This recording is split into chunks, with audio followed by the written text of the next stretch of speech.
Hola, hoy nos metemos de lleno en una exploración genealógica que, la verdad, es fascinante. Sí que lo es. Tenemos una misión bastante clara.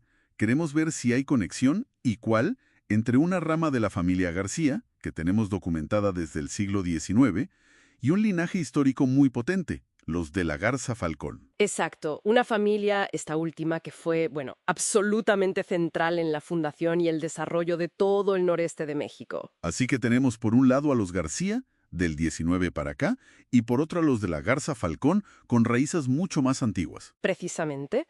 Y nuestra tarea es seguir esas pistas, rastrear los hilos a través de lo que tengamos, registros parroquiales, civiles, la propia historia familiar que nos han facilitado. Un trabajo casi detectivesco, ¿no? Totalmente. Y con sus desafíos, claro.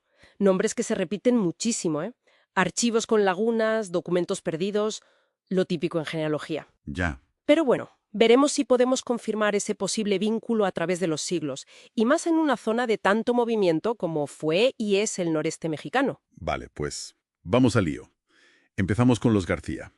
El documento arranca con Antonio García Guajardo, Sí. que vivió, más o menos, entre 1804 y 1874. Y Gertrudis Saucedo, nacida supuestamente sobre 1795, ambos por la zona de Saltillo. Ajá. Aunque ojo, aquí ya una pequeña nota curiosa. Hemos visto por ahí una posible María Gertrudis Saucedo Cárdenas que habría nacido en 1776, también en Saltillo. Fíjate, ya empezamos con las pequeñas incógnitas. Un buen ejemplo de los retos que decíamos. Exacto. Y luego al otro lado, el linaje de la Garza Falcón.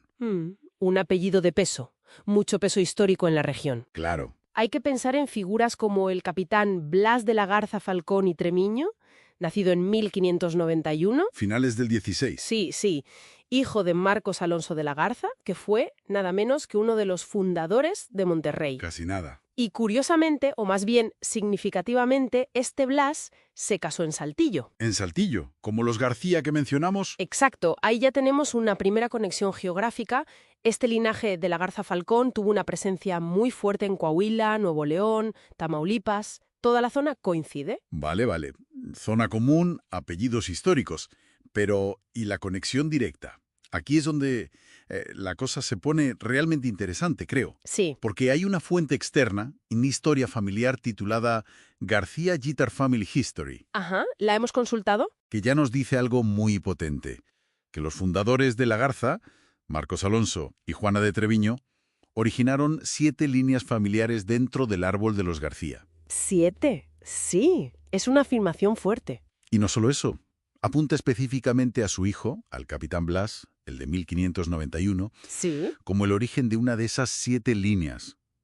Pero claro, una cosa es que lo diga una fuente y otra, ¿qué solidez tiene esto? Hay pruebas. Pues aquí es donde entra la pieza clave, diría yo. Hemos revisado documentación y hay una imagen, un esquema gráfico, que confirma esta conexión de manera explícita. ¿Una imagen? ¿Un árbol o algo así? Algo así, sí. Y lo fascinante es que traza una línea directa, sin interrupciones, a lo largo de 12 generaciones. 12 generaciones. Pero bueno, eso es muchísimo tiempo. ¿Desde quién hasta quién va esa línea? Pues empieza, fíjate, nada menos que con el propio capitán Blas de la Garza Falcón, el de 1591-1669, y su esposa Beatriz González Hidalgo. Estamos hablando del siglo XVII. ¡Wow! Y la línea va bajando generación tras generación e incluye, y esto es crucial, a Antonio García Guajardo. El mismo Antonio con el que empezaba el documento de los García, el de 1804. El mismísimo. Y la línea sigue desde él hasta Francisco Javier García Gaona, que es el miembro más reciente que se menciona en ese árbol familiar de los García que analizamos. O sea que la secuencia es Blas, su hija Juana, su hijo Lorenzo García de la Garza, Josep García Morales, Josep Miguel García Ramírez, Juan Josep Luis García Ramírez, Antonio García Guajardo. Exacto, ahí está el enlace clave. Y de ahí a Jesús García Saucedo, Jesús García Flores, Francisco García y Peña, Jonás García Castijeja, Margarito García Vázquez y Francisco Javier García Raona. 12 generaciones. Tal cual. La conexión está ahí documentada en esa imagen. No es solo una hipótesis por apellidos o cercanía. Entendido. Entonces, esa imagen es, digamos, la prueba del algodón. Conecta directamente al Antonio García Guajardo del siglo XIX con el capitán Blas de la Garza Falcón del siglo XVII. Exactamente. Es un vínculo directo y documentado al menos para esta rama específica de la familia García. Y ojo que este hallazgo no está aislado. Ah, ¿no? ¿Hay más? Bueno, la misma fuente que proporciona esa imagen también detalla otra línea, esta vez materna, bastante interesante. A ver. Conecta con otro personaje histórico importante de la zona, el capitán Bernabé de las Casas y López. Otro nombre conocido. Sí. Y esa línea llega hasta Ramona Gaona Samaniego, que resulta ser la madre de este último miembro, Francisco Javier García Gaona. O sea, que no solo hay conexión por vía paterna con los de la Garza Falcón, sino también por vía materna con los de las Casas. Eso parece indicar esa fuente, sí. Y además, buscando un poco más, hemos visto otros registros de matrimonios de la época, en la misma zona, entre personas con apellidos García y de la Garza o Falcón. ¿Por ejemplo? Pues mira, un Francisco Borja de la Garza casada con una Victoriana García, padres de un hijo nacido en Mier sobre el 1800. O un José Salvador García con una María Ignacia de la Garza en 1776. Vale. Todo esto pinta un cuadro de familias bastante interconectadas en la región a lo largo del tiempo. No eran mundos separados. Entendido. Entonces, resumiendo un poco, ¿cuál sería el gran titular de todo esto?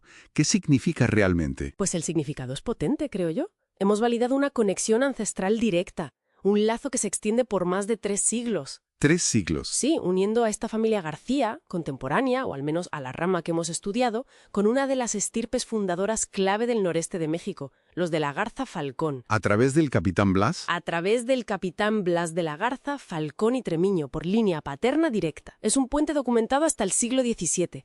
La línea paterna está clara. Queda confirmado ese vínculo ancestral por ahí, sí. Pero claro, como suele pasar, una respuesta abre nuevas preguntas, ¿no? Siempre pasa. Mencionaste esa línea materna vía de las Casas y teníamos esa pequeña duda con la fecha de Gertrudis Saucedo al principio. Me pregunto, y esto ya es para reflexionar, Ajá. ¿qué otras historias familiares? ¿Qué otras conexiones, quizá igual de fascinantes, podrían salir a la luz si se tirara del hilo de esas otras ramas, las maternas? Buena pregunta. La de Gertrudis Saucedo, por ejemplo. O la de Ramona Gaona Samaniego, si se investigaran con la misma profundidad que la línea de la Garza Falcón. Podrían llevarnos a otras familias clave de la región, claro. O mostrarnos aspectos distintos de la vida allí. Exacto. O simplemente otras historias humanas interesantes. Bueno, algo sobre lo que darle vueltas. El perfil subraya su papel en el cardenismo de Coahuila.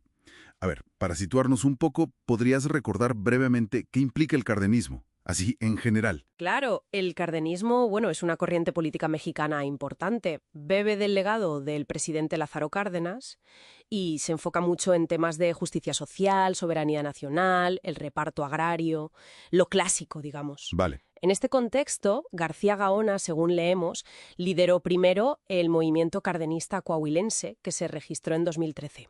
Luego estuvo al frente del Frente Cardenista de Reconstrucción Nacional hasta 2018. Y ya en 2023 el documento los sitúa activo con el Frente Cardenista de Coahuila AC, que AC es asociación civil, o sea, una organización sin ánimo de lucro. Entendido. Un compromiso que parece continuado en el tiempo entonces. Pero, ojo, el perfil también señala obstáculos. Menciona una detención en 2019. Sí, y aquí es importante señalarlo bien. El propio documento califica esa detención como infundada. Es lo que dice el texto. Argumenta, según leemos, que no hubo testigos y que hay audios y documentos que, probarían falsedades por parte de quien acusa. Ajá. El texto incluso va un poco más allá y contextualiza la situación personal de la presunta víctima, mencionando una infancia que describe como difícil, sugiriendo que la acusación podría ser, siempre desde la perspectiva del autor de este perfil, una forma de, digamos, desviar responsabilidades propias. Comprendido. Insistimos, que nosotros solo estamos exponiendo lo que la fuente relata sobre este asunto, que es delicado, claro. Por supuesto, queda claro. Pasemos a otro punto que a mí, personalmente, me ha llamado mucho la atención. Su ascendencia. El material detalla un linaje, bastante profundo. Profundo y, sí, con nombres de peso histórico, sobre todo en lo que es el noreste de México. Por parte de padre, Margarito García Vázquez, se le vincula a colonizadores, de los primeros, como Blas de la Garza Falcón y Lorenzo García, nombres conocidos en la zona. Y por el lado materno, que es a través de Ramona Gaona Samaniego, la conexión es aún más llamativa, ¿verdad? Ahí es donde se pone interesante. Efectivamente. A través de su abuela materna, María Guadalupe Aguilar Casas, el linaje se remonta, siempre según indica este perfil, hasta Bernabé de las Casas, López y, bueno, nada menos que Diego de Montemayor. Diego de Montemayor, el fundador de Monterreino. Él mismo, figuras centrales, vamos, en la configuración de lo que fue el noreste novohispano. Es realmente notable. Y la lista no termina ahí, que es lo increíble. El perfil también lo conecta con otros fundadores, por ejemplo los de Saltillo, y con figuras clave de la Revolución Mexicana. Así es, se mencionan vínculos con Venustiano Carranza y Francisco I. Madero. Fíjate qué nombres. E incluso con un exgobernador de Coahuila, Praxedes Peña. Además, el texto apunta a una posible ascendencia judía sefardí, añadiendo otra capa más. Vaya. Es un mosaico histórico y cultural muy rico el que se describe, la verdad. Lo que plantea una pregunta interesante. ¿Cómo crees tú que este bagaje histórico tan potente, lleno de fundadores, revolucionarios, gobernantes, podría, no sé, dialogar o incluso contrastar con su activismo cardenista actual, que está más enfocado en la justicia social desde abajo, ¿no? Podría ser una fuente de inspiración, claro, o quizá una carga, o las dos cosas a la vez. La historia familiar a veces impulsa y otras, bueno, condiciona. Es complejo. Y hablando de dinámicas más personales, el documento toca también su capacidad intelectual y cómo son o parecen ser sus relaciones familiares. Sí, se citan estudios médicos, según el texto, que indicarían una capacidad intelectual por encima de la media. Pero, y aquí la paradoja, el mismo texto sugiere que algunos familiares lo consideran la oveja negra. Qué curioso. Una dinámica compleja, sí. El perfil parece insinuar que precisamente esa forma de pensar, quizá más avanzada o simplemente diferente, genera cierta distancia con su entorno más cercano. Exacto. El texto lo plantea así, tal cual. Y bueno, levanta la cuestión de cómo las diferencias, incluso las intelectuales, pueden impactar las relaciones familiares. Una situación que, por otro lado, vemos reflejada en muchas narrativas, ¿no? Sobre personas que se salen un poco de la norma establecida en su círculo. Bien, pues hagamos un poco de balance de lo que nos cuenta este perfil.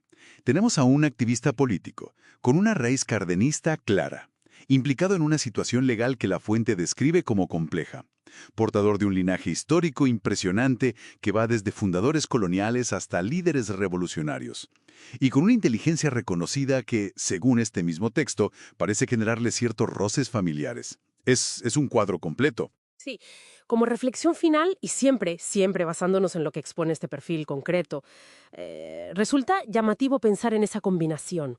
Un legado histórico tan profundo y a la vez una militancia política activa que se describe como desafiante y con complicaciones personales añadidas. La pregunta que quizá nos deja el material es: ¿qué resiliencia o qué convicciones, según se desprende de este relato, podrían mantener a alguien en la esfera pública bajo esas circunstancias tan particulares? Es algo sobre lo que darle una vuelta, ¿no?